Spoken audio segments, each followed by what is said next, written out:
What's up, everybody? Welcome back to another episode, the third episode of the Sober DJ podcast. I'm one of your hosts, Eric C. With me, as always, Mike Livres. How you doing? I'm good, sir. How are you today? Doing good. And if Mike sounds a little bit different than he normally would, that's because we were just supposedly recording for 15 minutes, and I realized I didn't hit the record button a second time, so we got to start over.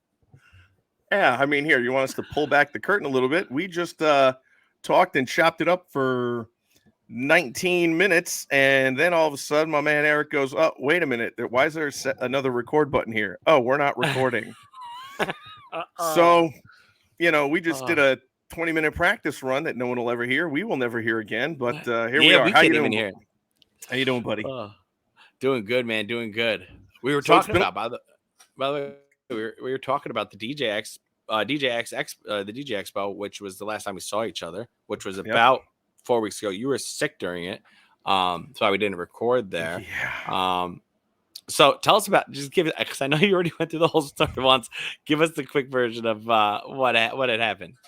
All right, so back in August, we have the DJX put on by DJ Life magazine. I got to town on the Sunday. The show starts on Monday. Eric came in on Tuesday, I believe. But yeah, I had I got sick. I was sick during it with an upper respiratory infection. Now, I didn't know it was that. I had this persistent cough about a week and a half leading into it, but I just thought maybe it was like result of allergies or a cold. I'll get over it. Didn't do anything about it. Got through Sunday, got through most of Monday. Monday night, I was hurting a little bit. I didn't go out. I kind of went back to the room to rest up because I had a full day on Tuesday. I was supposed to be in a panel seminar first thing Tuesday morning, part of Jake's game seminar Tuesday afternoon.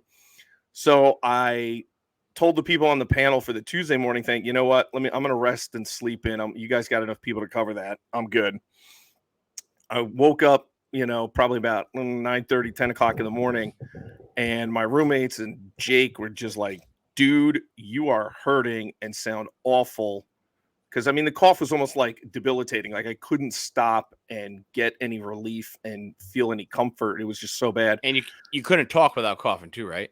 Oh, no, dude, it was uncontrollable. It was absolutely uncontrollable and bad. And so I found out that there was a urgent care like a half a mile from the Hard Rock Casino off the boardwalk. Got dressed, walked to it.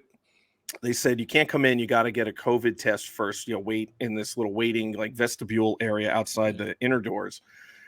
And I, for a second, I was like, God, I hope I'm not positive because that means I just infected or possibly passed COVID on to hundreds of DJs that I've been bro hugging and handshaking and high fiving and he knows everybody there, so he said hi to a lot of people by this point. Yeah, people I hadn't seen in a year, and thankfully it came back negative. They bring me in. Doc sees me. He couldn't even listen to my chest with a stethoscope because my coughing wouldn't stop long enough for him to hear it.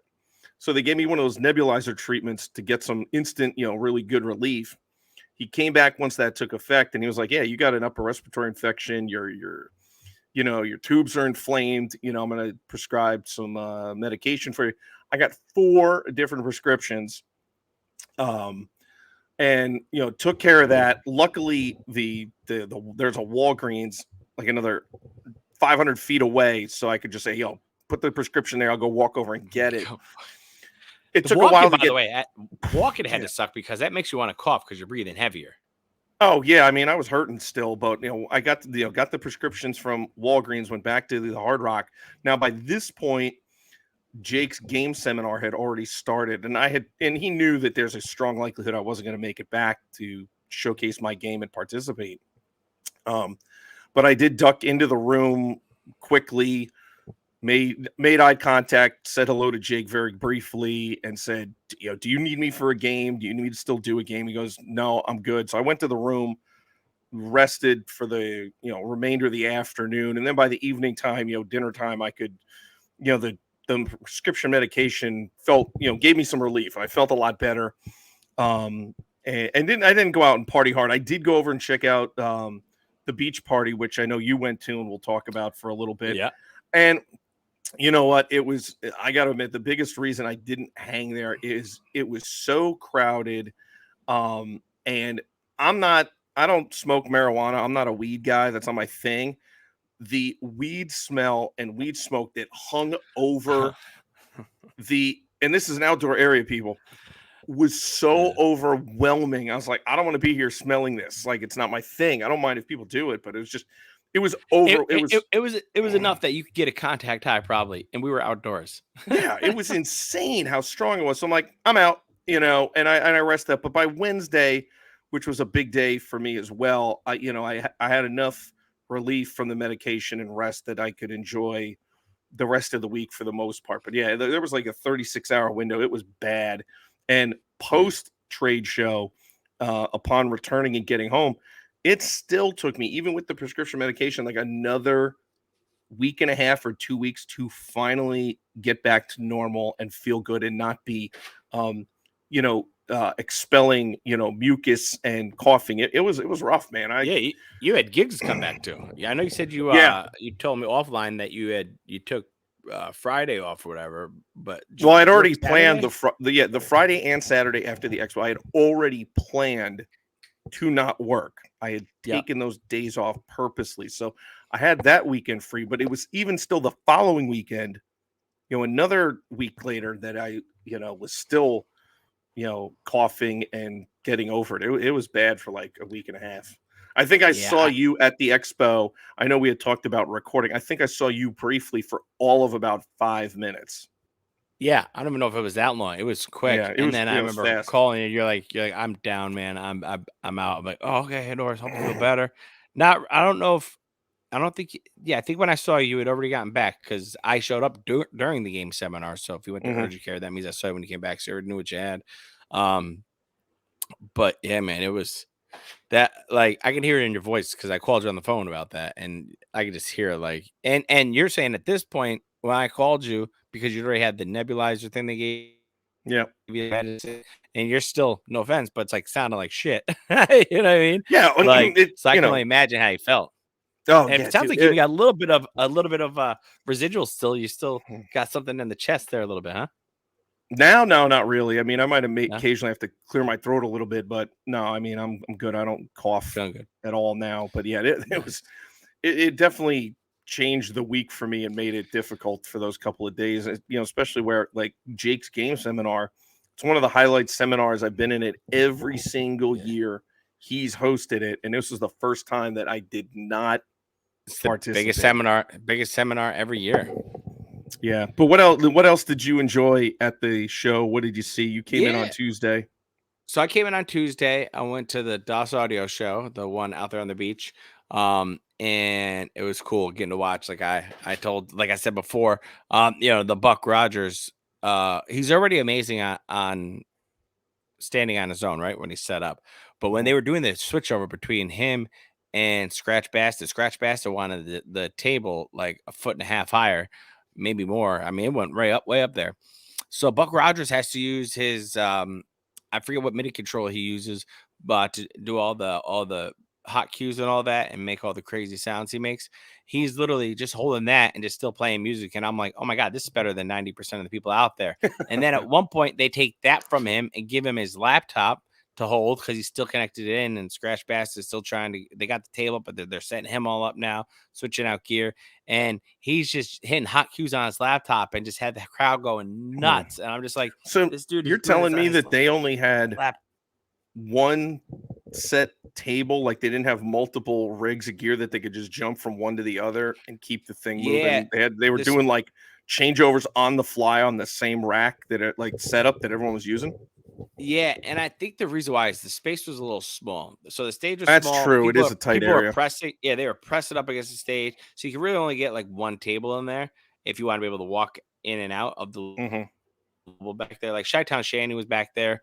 And it looked like if 2 or 3 other people went back there, kind of filled up the space. So left and right, they didn't really have too much room to work with. So I don't think they could have got 2 tables set up, but watching professional switch over and not missing a beat was pretty cool. That's amazing. Yeah. I didn't. Like I said, go ahead. Oh, I was saying then to end my week, we get a ride when we leave out Thursday morning. after the 50 years of hip hop, event that I actually came to for a little bit and left for the worst reason. Because when I got there, the person that was playing, no disrespect to him, but it wasn't somebody I'd ever heard of. It wasn't some OG, nothing like that. So I thought maybe I missed everything or whatever because it was like 1 o'clock. Thank God my friend recorded everything and I got to rewatch it. But I say all that to say the next day we're leaving, heading back to the city where I got to get on the train. And Grandmaster D from Houdini, who performed the night before, Mhm. needed a ride. And I got to ride back with him and hear some crazy, awesome stories. Shout out to Grandmaster D. That was the coolest car ride I've ever been in, especially when you're into music like we are, and on top of that, I'm a big hip hop fan, just hearing some of the stories of some of the people you love and you grew up listening to. And he's like, "Oh, I got a story about that guy." And you're just hearing cool stories that you'll never see on Vlad TV or anything like that. You know what I mean? You're only going to see these stories. You're only going to hear these stories if somebody who lived it or was there tells you the story.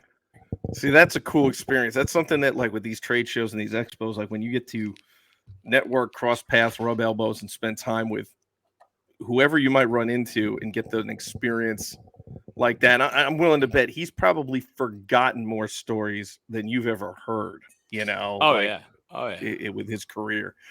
Yeah, that hip hop party was awesome. I mean, Jake and I co-host and co-produced the mobile end of that party, which started off, and we were making jokes like, "Hey, it's pretty nice having a closing act like the hip hop, like, they closed for us, we were the headline." But we were fortunate that we had 4 full decks of gear set up on the stage. There were 3 across the front, and then another one set just behind them. So no matter who the performer was, like for our setup, bye, and there goes Eric. He's just leaving. Oh, I'm still here.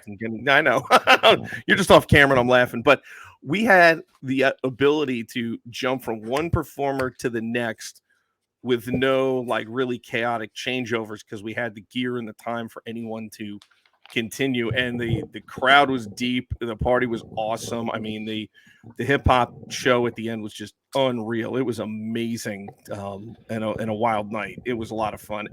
And like afterwards, it was 4 a.m. I'm back in the food court of the Hard Rock. Jake and I or others were like, "Yo, we got to get something to eat." And who's sitting there at a table just hanging out eating some food? DJ Cool. Mr. Let Me Clear My Throat. Let me clear my throat. Dude, I did not even care about, fanboying. I walked straight up and I was like, "Yo, what's up?" That party was awesome. Let me get a picture. I think that's the greatest part of the DJ Expo every year is no matter what level of DJing you're on, whether you're a beginner or you're Qbert, Scratch Bastard, DJ Cool. I remember one time me and DJ Cool were just standing next to each other watching Biz Markie do his thing. Mm-hmm. And he's just a fan. Like because you're a DJ, they're a DJ. There's just this they feel more at ease. It's not like they're at the club and club people trying to get to them. Like you can literally, and we know this because we've seen people do it. A lot of times nobody questions it, but you could just walk up on stage because everybody knows you're a DJ and everybody just assumes maybe you're supposed to be there. Mm-hmm. So nobody really says anything to you. I mean, that's how I first met people like you. I remember just jumping up on stage at the mobile parties. Like I Big Daddy was calling people up. And I know he didn't point at me. I know Big Daddy very well now, but if I didn't take it upon myself to just jump up on stage when he was letting everybody up one time, I don't know if that me and you would know each other. I don't know if I would have ever been where I was I'll tell you, DJ Expo. Dude, I'll tell you that Wednesday night, though, like we had a fairly good sized stage, which we filled up with, all these controllers and setups for all the different DJs, DJ Scribble, Grandmaster Teddy, like all of them, a lot of setups. And as we're getting ready to do kind of our changeover, Sean, Big Daddy, and the family, they tore the room down to close for us. And then one of our DJs, DJ LG, Lance George out of Chicago, he's like kind of filling the time while the hip hop guys get ready. And dude, that stage got crowded. and a couple of the staffers from DJ Life magazine are looking like, even an AV staffer from the Hard Rock and from Dare nightclub is looking like, you got to get some people off this damn stage. This is not okay. And so I just started looking to anybody that was with our part of it. Get off the stage, get off the stage, get off the stage. I even told Lance had his girlfriend with him. And I was like, Lance, tell your girlfriend to go in that VIP section and hang out there. Now I stayed with Lance because Lance didn't know any of these people. I knew some of them. I knew the staffers from DJ Life. I'm like, I'm staying with Lance to make sure everything is taken care of and to have him keep playing, because he ended up having to play for like another 30 minutes while the hip hop thing got organized. But yeah, it was like, that was not a time where anyone could just walk up on the stage. Like if I saw you coming near the stage, like get down, like, nope. And see, that's a great example of how the reason why you were able to do that is because you know who people are. But the AV guys and DJ Life, they don't know everybody, so they're like, I don't know who's supposed to be here. And thank God you were there, take control. Well, at least for the people that worked with us, especially like Lance, because he ended up being the go-between. He was keeping the music and the energy in that room up until the hip hop guys were ready, because there were some discussions about where the turntables were set up or how they were set up or whatever. And I just looked at Lance. I'm like, dude, keep going until I tell you to say stop. The coolest part about it, though, is because I stayed there with Lance to make sure he was good and to make sure the hip hop guys were ready. By default and dumb luck, I had a microphone in my hand, and Mel Starr, who was kind of the MC, I mean, the guy's an OG in the hip hop community. I was like, you guys ready? He's like, yeah. I'm like, all right, I'll introduce you. I mean, so I got a bucket list time. I got to introduce Mel Starr and turn it over to him. That's and awesome. It was cool to do that. And he couldn't have been a cooler dude, man. Totally mad chill, really nice guy. I was just like, hey, he is one hell of a host too. Like that's that old school MC mentality that I think a lot of guys, like, I think me and you get it, because we're both guys who love being on the mic. But a lot of these younger kids don't get it. I don't think the power of the mic, Listen to Mel Starr when I was there for a little bit. Listen to Mel Starr on the mic, and then messing with a kid, telling him, "Hey, stop that right now, stop that right now." And the kid had to stop DJing just so we could bust it up. It's like seeing stuff like that really stresses the importance of the MC and the DJ. Or if you're somebody who could do both, you know what I mean? It is just impressive. But yeah, that was Mel Starr. Yeah, that's cool that you got to introduce him.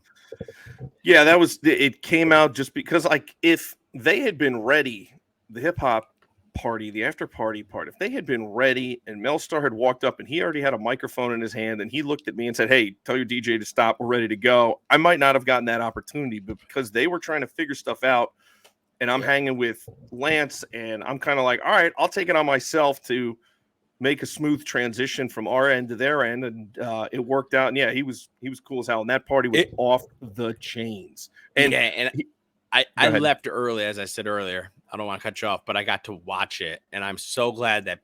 So I always get annoyed when I'm at a concert and the person in front of you just has a phone recording the whole time. And this was the one time I was like, "Thank God everybody recorded it," because I missed one of the greatest shows. Probably this is probably better than all the tours and concerts going around for the 50 years of hip hop, because it's the DJs, it's the artists, it's everybody together, and like the Sugar Hill Gang was probably my favorite part of it, but. I should have stayed. I thought I missed everything. But I didn't mean to cut you up. But that's one of the things I wish I didn't do. I wish I stayed. I just at 1:30, I was like, I must have missed it. Now you're telling me it kind of started a little later, and that's probably what one of the issues was. If we were scheduled, our part was scheduled to end at 11. If we had it dead on the clock, we should end it at 11. And we were pretty close. Like we ended, I don't know, I would say like 11:10. Which was pretty good considering they opened the doors a little late, but we kept it going. So we ended right at 11:10, which was the planned end time. But then because the hip hop guys weren't ready, Lance George kept the music going, kept DJing. He went almost till, I would say, like 11:40. So he spun for another 30 minutes. So the hip hop party, didn't start till almost midnight. And what's funny is like Jake and I had talked about, like, there was a chance that, all right, we'll stick around for a little while for the hip hop party, see that, enjoy it, and then maybe go do something else, go somewhere else. We never left. We didn't leave the room. We stayed the whole night. Like we had an effing blast with that after party. So the whole night was just a home run from the mobile party at the beginning, the 50th anniversary hip hop. It was absolutely amazing. We had a blast there. So that's awesome, man. So you guys got to witness a beautiful, amazing show that I got to watch on a cell phone on the way home. Thank God, at least for that. But yeah, man, DJ X every year never disappoints, and I always wonder how they're going to top it the next year. I always wonder, like, okay, what do they do next year? Now, this year is going to be hard to top with the 50 years of hip hop because of all the stops they pulled out. But that being said, they always find a way to do it. They always find a way to, they always find a way to make me remember why I come back and why I did come this year, because of not wanting to miss out on things happening. You know what I mean? Yeah, dude. I mean, it was an amazing week, despite me being sick for, at least to the point where I couldn't do anything for 24, 36 hours. Overall, it was a great show. I think I had read somewhere or talked with Jim Tremaine, who is the editor of DJ Life magazine. It's kind of his show. There was an increase in attendees. There was an increase in the number of vendors on the floor and an increase in the square footage of vendor space that was done on the exhibit hall floor, which is great. Yeah. So, there's definitely a bounce back after COVID and the economy and supply chain issues.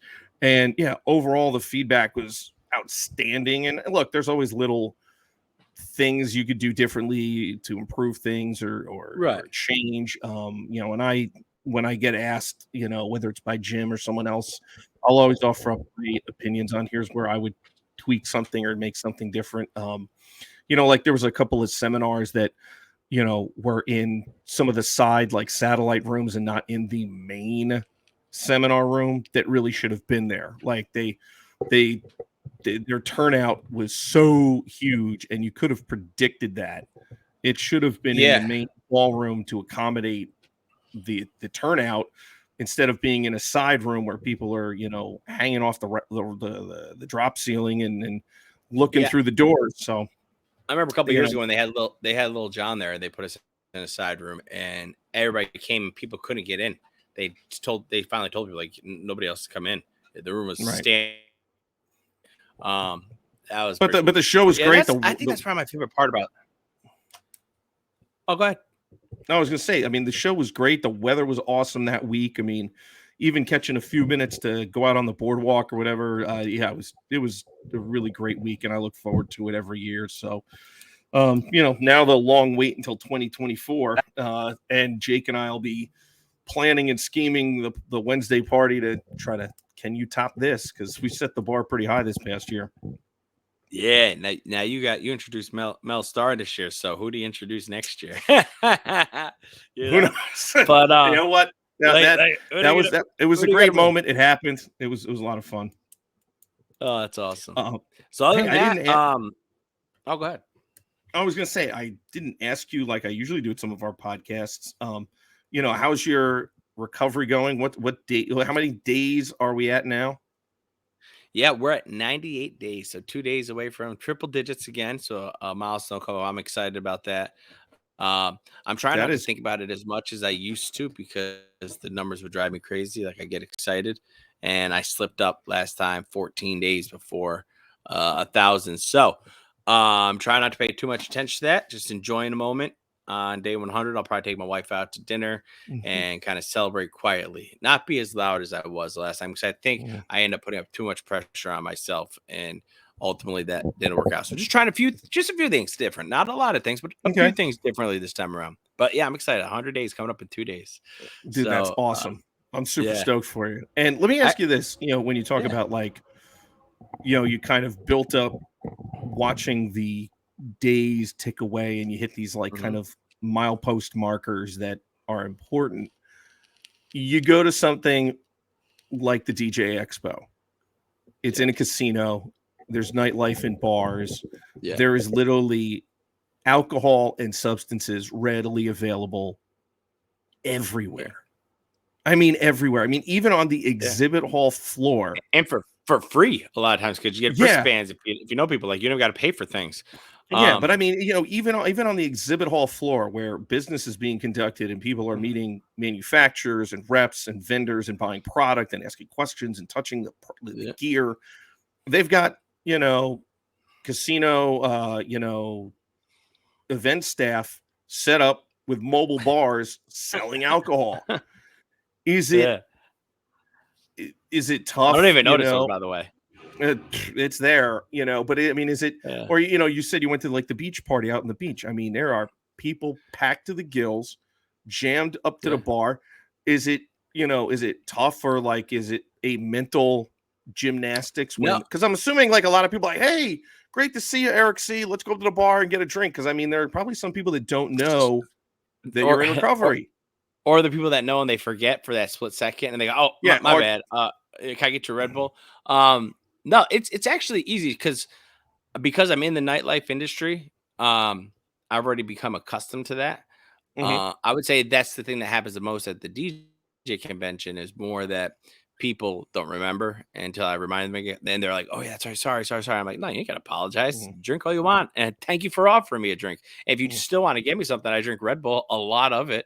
But like you said, those mobile setup, the little mobile bar setups, those I don't even notice. Well, yeah, I was just making the point that I mean, no, but the old me would have noticed every little. I know exactly what you're talking about. Right. But like now, I don't really even notice it.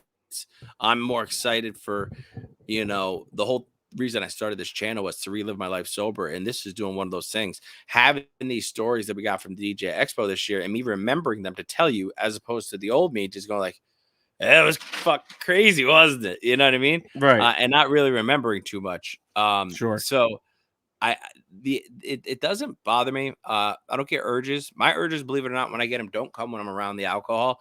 It's usually when I'm left to my own thoughts and by myself. That's why this channel helps so much. That's where my urges come from. It's the lack of boredom, because I can have fun at a party sober. I learned this. It took me a little bit, but when I got sober, I learned I can have fun at a party.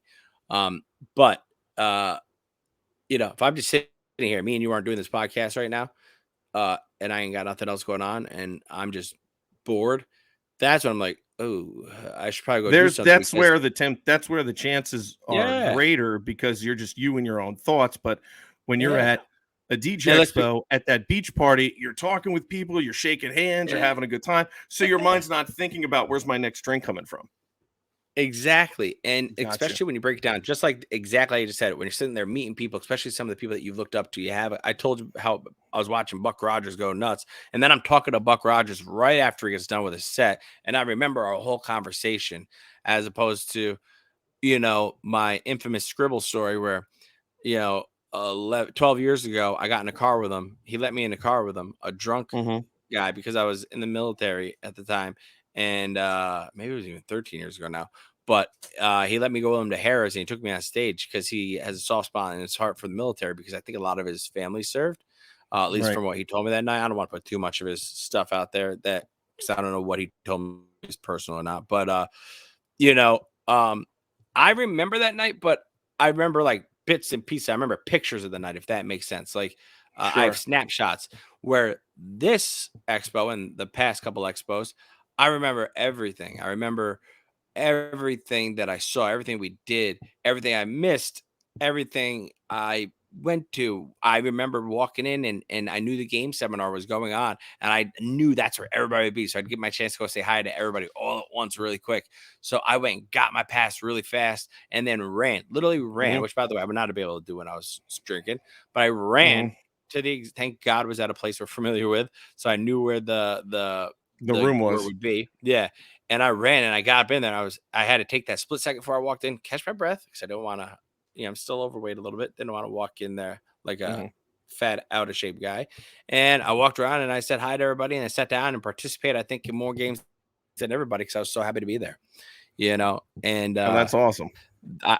And I remember game seminars in the past when I used to drink, I'd be hungover, so I wouldn't get up there and participate as much, because I was hurting from the night before, usually, from the Monday night parties. Sure. Yeah, no, dude. I mean, I've been there. I mean, dude, I can recount plenty of times where, man, I would hit it hard. You would basically like And for DJs, like, we're working on the weekends or we're working these nightlife spots. And like, this is a chance where, we aren't working. We don't have clients that we have responsibilities to. And guys just go hard. And some people go harder than they should. I mean, I've even had like our DJ company here in the Hudson Valley. We're a multi-op. I've got multiple guys that work for me. Last year's show, we brought the entire company. We brought all the headliners. We had like 10 guys from our company down there.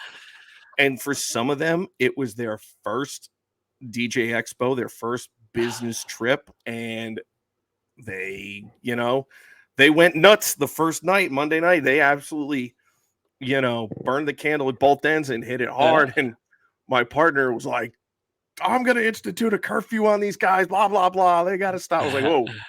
And I told him, I said, yeah, you and I were that age. You and I did the same exact thing at previous expos, the first times we were here. And it's, I said, look, nobody got hurt. Nobody went to jail. Nobody did anything. Somebody's just sleeping a little bit extra. They're blowing off steam. They're goofing off a little bit. They're doing what they're supposed to. And I also said it's bonding. They're building camaraderie as a team. They're going to share these stories, and it's going to build chemistry with them. As long as they don't do it like that the rest of the week, who cares? And that's how we left it. Now this year, just from an expense standpoint, I mean, bankrolling, bringing 10 people down there, rooms, food, badges, it adds up. We were like, yeah, we're not doing that this year. Plus, we had too many weekday events. I mean, we had a Sweet 16 the week of the expo that was humongous. And so a couple of the guys had to stay back to execute that event. But yeah, I mean, it's just interesting that, it's an environment that, I would think could be very tempting for people in recovery because of what's around. And I think I actually just had somebody post on one of my videos saying they're a DJ and they just got 2 DWIs in 2 weeks, right? And so I so it's just a personal thing between me and them. But this industry in itself, if I tell young guys all the time, like, your career don't have to be like mine, and you can be way more successful than me. It's very easy to get caught up in the nightlife.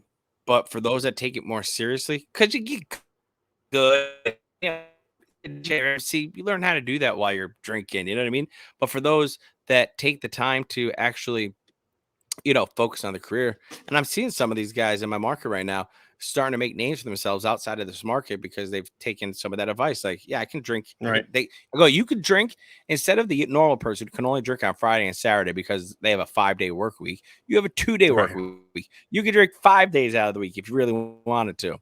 Separate the two. And I think that's what I had to do when I got sober to stay in this industry, was separate the two. And so that's why I think when I'm in these environments, it doesn't click with me to think about drinking, because I've, over the past 3.5, almost 4 years now, I've put in my head, DJ and drinking don't go together no more, right?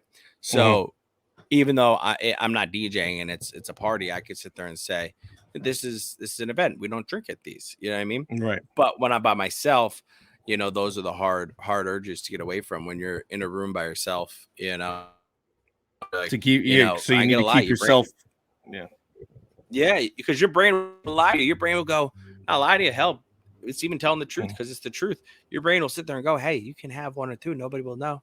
Nobody will know. It's just these 4 walls and my dog and my cat that's jumping around, right? Nobody will know. But but I'm assuming that's the thing. Oh, I was gonna say, but by the time my wife gets home, I'd be sober from those. I could have caught a little buzz, but I don't do it because I know if I do, I'm not gonna stop at 2 or 3.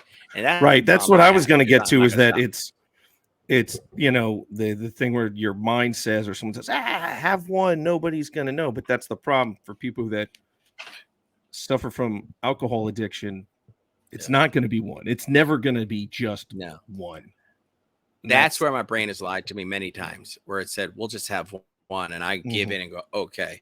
And then that 1 turns into, like, this last relapse, a 3-week bender. It was supposed to just be 1 or 2. I had some major anxiety and I just said, let's have 1 or 2. I literally said, nobody will know. I had the Red Bull in my hand. I've told this story on one of the other episodes. I was there. I was just gonna get a Red Bull. I look over. I saw because the beer and Red Bull's right near each other. I go, Nah. It's happened like 3 times. It was like slow motion. And I finally just said, screw it. And I stuck out my other hand and opened up the fridge and grabbed the beer, right? 2 deuces, Mhm. thinking that that 48 ounces of beer will calm my nerves, solve my problem, and nobody will know, right? Mhm. Well, first of all, I didn't stop at those 2. That's the first part, Mhm. first place I went wrong, right? We kept drinking that whole night. Second Right. of all, a lot of people knew instantly because my wife knew when she came home. Mhm. My daughter may have known. I don't know. She was home at the time. Um, you know, just and then the people that saw me out, because I ended up going out like a moron. I went out and hit a few places and order drinks. So more people even knew than I actually really probably still to this day realize. And that is the problem with alcoholics or addicts is you can't have just one. A coke addict can't have just one line of coke. A heroin addict can't just have one hit of heroin. An alcohol addict, and that's the problem with alcohol is it's just so in your face. You can leave the gas station with just the one you intended, but then walk a block and there's another gas station. You go, shit, I need a refill. You know what I mean? It's just so easy. There's a bar or something. So with alcohol, it's very dangerous because it's so easy to get. At least with those other drugs, um, they're not as easily attainable and they're expensive. So there's kind of a natural barrier that stops people a little bit or can help them Mhm. a little bit. But with alcohol, I mean, when you could buy $1.98 Coors Light 24-ounce cans, I mean, shit, who doesn't have $2? You know what I mean? Right. And so that's why Be About Myself is more Mhm. so long-winded story. Seeing all that stuff, see the expo, going to the club when I work at nighttime, being at a wedding where it's open bar. Because when I Mhm. was fully engulfed in my alcoholism, I indulged in the open bar. Mhm. That doesn't You bother weren't me no waiting. more. You weren't waiting for the bride or the groom or the best man to say, "Hey, have a drink with us." You were No. just like, "There, when in Rome." Open bar. Yeah, and by the way, a lot of the venues up here have a rule that vendors can't drink. So I would get a drink. And now something that a lot of people know about me is I like to change suit jackets a lot, right? Right. Um, I would do it for like party time. So they'll usually give you one if you're not supposed to drink. They understand you want to loosen up. So I get one, but hey, make it a good one because we're gonna have one. Mhm. Wink, wink, right? Then I take my jacket off, go up again, get another one from the different bartender. Then I'd switch jackets. Mhm. And next thing you know, I've had plenty of drinks. Luckily, thank God, knock on something, I didn't ruin nobody's party because they were all getting drunk just as well with you. And again, I don't think at a wedding I ever got like what would happen is I would leave the weddings Right. wanting more because I would keep it somewhat contained. All right, I fed the beast, but now the beast is hungry and wants to eat. So I would literally go to the bar in the hotel that I was at the venue, and boom, or start ordering drinks like that. What do you mean leave? Right. Like why leave? It's here. You know what I mean? Right. Let me ask you this. It just made me think about this. I don't know if you saw it, but in one of the Facebook groups, relating to the DJ industry, Mhm. might have been DJ Idea Sharing, Mobile DJ Network, whatever, Pro DJ Networking, whatever. But there was a post that a DJ, I don't remember the name of the DJ, and I wouldn't even say the name. You can find it on your own if you're in this space, but posted that not only um, it was along the lines of, hey, it's okay to have a drink at a gig, a private event, like a wedding, and all this holier than now, I would never drink at a job, at a wedding or a gig, is BS. And it opened the floodgates of back and forth, and said, hey, Yeah. it's in moderation. I have one or two drinks, I loosen up, it's a party, that's part of the party. And I'm Yeah. not getting, and the person was defending themselves saying, hey, I'm not getting to the point of being drunk, inebriated, making poor decisions, but hey, it's a party, you know, Yeah. entertainers and musicians and DJs and people have drinks at events like this all the time. And it just, Yeah. hey, I'm doing it responsibly, so we shouldn't cast a black I, shadow over. Did you see that post, or and do I you did know? not, but I'll tell you my feelings about it. Mhm. If you're somebody that can handle it, absolutely. Why? Why not? Bands do it for a while, years before. There's a reason why my drink took a dark turn. You go check out some of my videos, and we'll definitely get into that down the road anyways, more on the podcast, but you can check out some of my short videos that'll kind of explain it. But there was a time where I was totally fine and I can just have one or two at the wedding, loosen up, and after intros I was good. I didn't need it no more. I had a little buzz going and I was good. So I think that's okay. I just think, you know, some of the people that say that's a job, you shouldn't do it. I think there is an argument to be said and had where it's like, no, you are at a party. You're at a party. You know what I mean? And I'll be honest, I think some of my best DJing, although it'd be now actually, but that's because I'm focusing so hard on it. But some of my best parties were, I wasn't drunk, but I had maybe 2 Captain and Cokes. You know what I mean? I was loose, and it was because I'm kind of on the level with the other people. So you start thinking like other people. Drunk people think alike, just like sober people think alike, right? Right. And therefore, the music ideas came differently to me. They literally come different to me now than they used to come to me, right? Now it's more of a strategic thought. Back then, I was like, oh, this will be a vibe. You know what I mean? Because you're kind of vibing with the party. And I do think if you can do it responsibly, I see no problem with that at all. All the people that say, no, you shouldn't do it, it's a job. Well, it's probably because they also maybe work a Monday through Friday job somewhere. And that's technically work etiquette. But let's be honest, in the DJ, in the entertainment, in the band world, name a band you go and see. They literally make cup holders. It's not for soda. Yeah. For band members to go on their instruments and on their stands and stuff. And that's because, we're an industry that's expected to get a little toasty. We're also the industry. I don't know if this ever happened to you, but how often does everybody think you know where the cocaine guy is? Happens all the time. Okay. Like, I mean, being that I'm not, I've never used any hard drugs. I've only smoked weed twice in my entire lifetime. Yeah. I wouldn't even know where the cocaine guy is anyway. But it gets asked, right? People ask the DJ all the time. Do you think that the fact, and I'm not passing judgment on you or anybody else, because I'm kind of indifferent, and I think the points of people saying, well, hey, it's, part of the party, and maybe the groom comes over and offers me a drink, or I have one cocktail towards the end of the party, I can, still do my job, blah, blah, blah. Perfectly fine and acceptable if that's the way you want to go about it. And for the people that say, nope, you are working for that client, you are not a guest, you're there to do a job, it's unprofessional, do not have a drink. I think those people are right as well. I think they're both right, and they both have their arguments.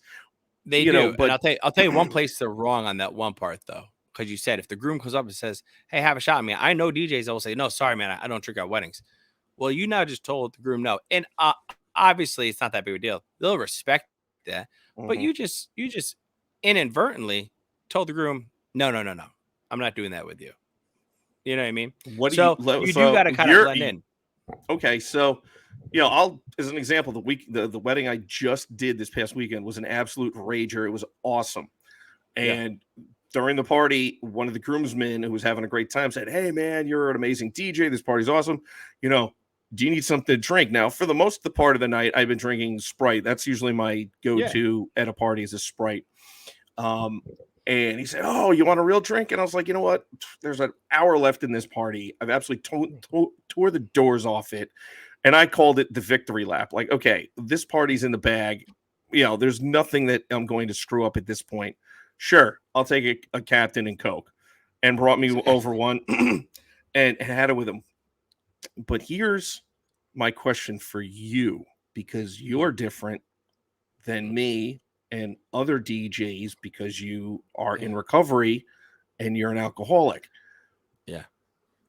When a groom or a groomsman comes up and says, "Hey, Eric, you're freaking awesome. This party's great. Yeah. Let me bring you a drink or a shot."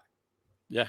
You're saying no to them. Are you telling them why it's a no? I always tell them why. I go, sorry, guys, I got 3 years of sobriety. I don't get into the relapse. I'm not going to sit there and go tell the whole story, but the quick version. No, I'm in sobriety. I go, but if you want me to do a shot with you, tell the bartender to dump some Red Bull. I'll come up and do it with you. You know what I mean? And I'll do a Red Bull shot.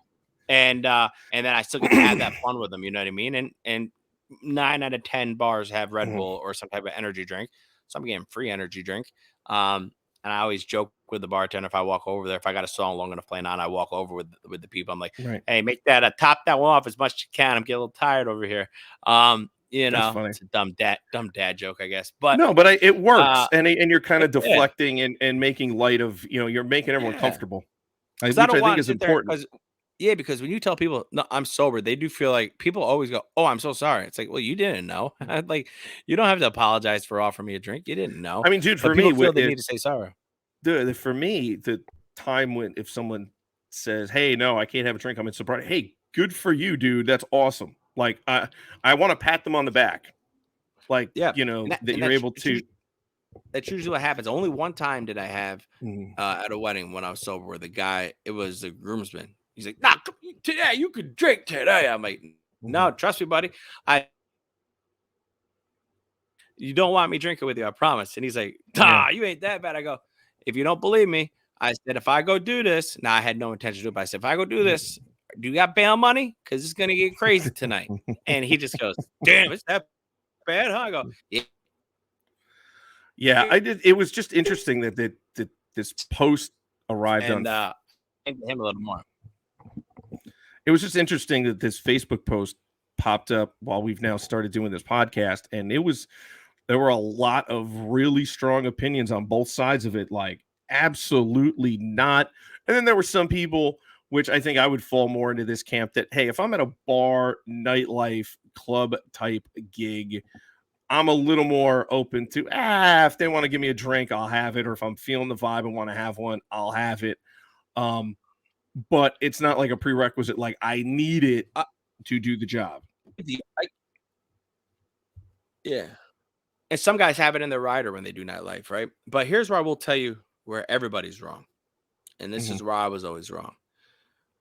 When you have a drink, especially a mixed drink, if it's not a beer, if you have a beer, more than likely you're going to be, the average person is going to be at 0.02, 0.03, right? With one beer.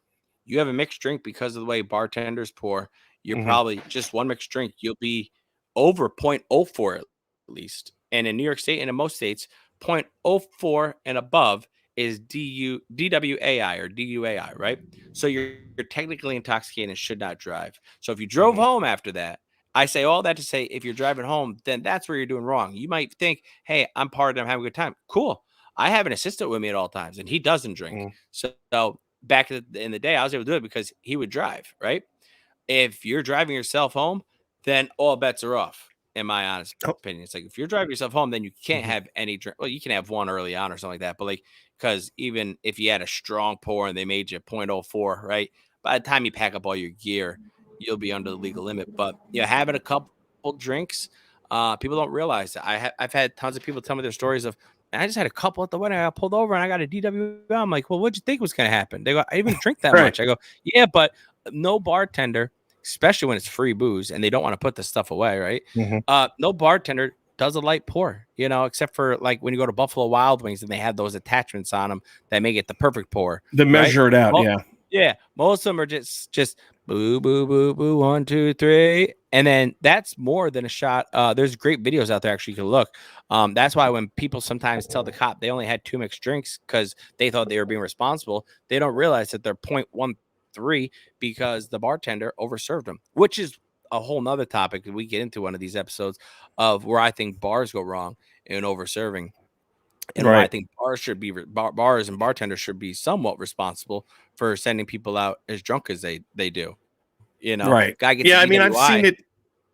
I've seen it at some weddings, uh, where bartenders and venues have cut guests off because they're like, this person is way beyond where they should be. And I even Yeah, had a venue, like the banquet staff, come up to me and they're like, "Mike, have you been watching this person on the dance floor?" I was like, "Yeah." They're like, yeah, I've had that you before know, too. and they're like, "Have you seen them with a drink in their hand?" And I would respond, "I haven't seen them without a drink in their hand." And then I see the banquet manager like go over to the bartenders and be like, "Cut this guy off. Like, no more alcohol for him at all." Yeah, Just because, and that's partially the reason why a lot of catering halls and wedding venues have no shot policies, because it's open right. bar. They It's will huge. not pour straight shots out and let these people just bang them down like maniacs.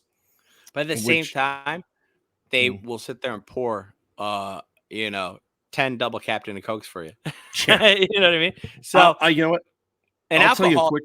an Go ahead. alcoholic's going to get the alcohol.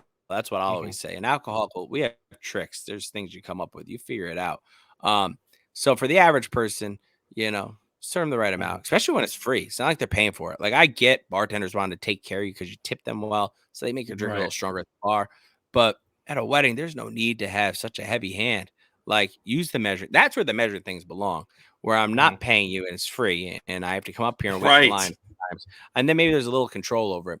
But like the nightlife industry, they'll pour them so strong. I mean, I as a professional drinker at one point have had my first drink and be like, fuck, all right, let's go. You know what I mean? I'm like, I'm only one in. I can only imagine what I'm at. You know what I mean? This is back when I used to drink. So, again, I would say that article, I could have ended the whole article. I guess, and this is because of the way I think now. I could have ended the article and end the whole thing by saying, do you drive home after your gig? Well, in that case, you were then 100% wrong based on a legal and moral standpoint. Forget about the party, forget about everything else. Just based on the fact that you're on the road. If you've had a couple to loosen up, you probably, they say it's, being on the cell phone is the equivalent of 0.10. Oh yeah, I've read that. So if you can't be on your phone while you're sober, because it's the equivalent of 0.10, and you're over the 0.08, maybe in the 0.10 area, which I would imagine somebody would be if they're drinking a couple at a wedding, to be loose.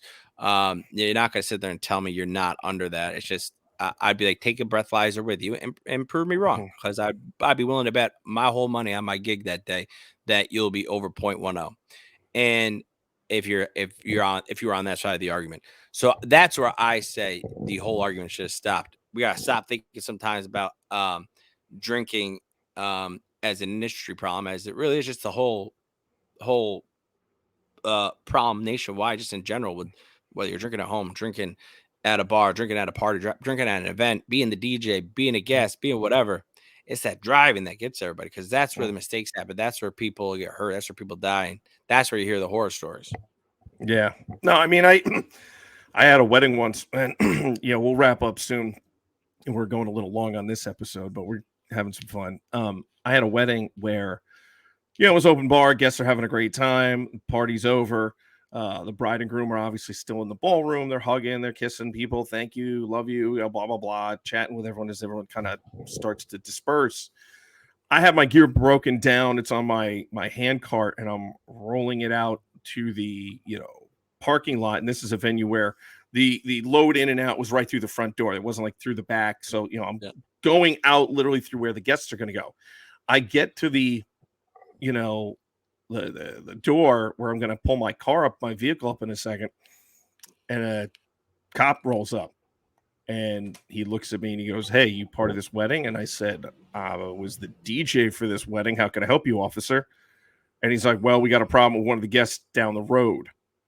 And I said, "Would you mind letting me go in and get the groom, because they're still there with some family and friends?" I didn't want the officer to walk in and bring this black cloud right to the bride yet, until we knew what was going on. Yeah. He said, "Yeah, no problem." So I went back into the ballroom, and the groom was standing near some family, and I tapped him on the shoulder. I said, "Hey, I need to talk to you for a second. Can you come over here?" So I pulled him away from the family, and I said, "Look, there's a police officer outside right now. He says there's an issue with one of your family members that got behind the wheel drinking. He'd like to talk to you for a moment."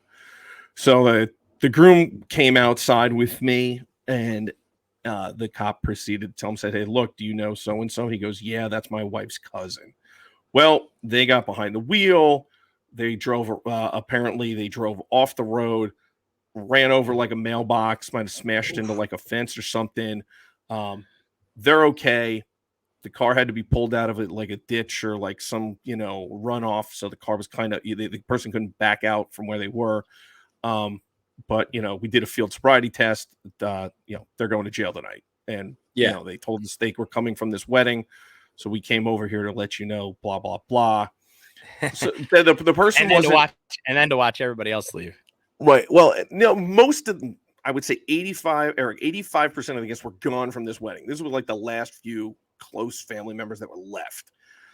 And the person, the guest who was driving, had no other people in the car with them. Nobody was hurt. There were no injuries. It was just some car damage, property damage. But they were driving, under the influence of alcohol. So I had, the groom was like, oh, damn, like I'm gonna have to tell my bride this on our wedding night. He starts walking back into the ballroom. The bride had been able to see through these glass doors that there was a cop there. The groom gets in and and the bride goes, what the hell happened?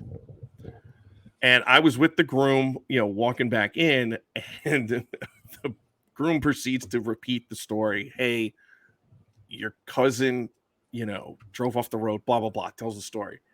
The bride, and I shit you not, the bride proceeds to say, again with her? God damn it. Every single time we go out or have a family thing. And I just looked like, oh my God, like nobody thought maybe to make sure she's got a driver or she gets there was no Uber at the time, get a cab, something. But it was, this person apparently has done this before with the family at events where there's alcohol, gets behind the wheel. And this was not a first time offender thing. Yeah. And this is why we got to have one of the episodes about this. I'm going to save it for an episode of this. I think it'd be better talking about it with somebody else rather than just me doing a video. But, the responsibility of these bars, they see how drunk you are when you're coming up and ordering drinks. And they know how many they've given you. You know what I mean? They remember who tips them. So that's a conversation I'd like to have one day, maybe further down the road. Maybe we'll save that for like a big episode, like maybe episode 10 when we finally get episode 10, like, the response, who's responsible.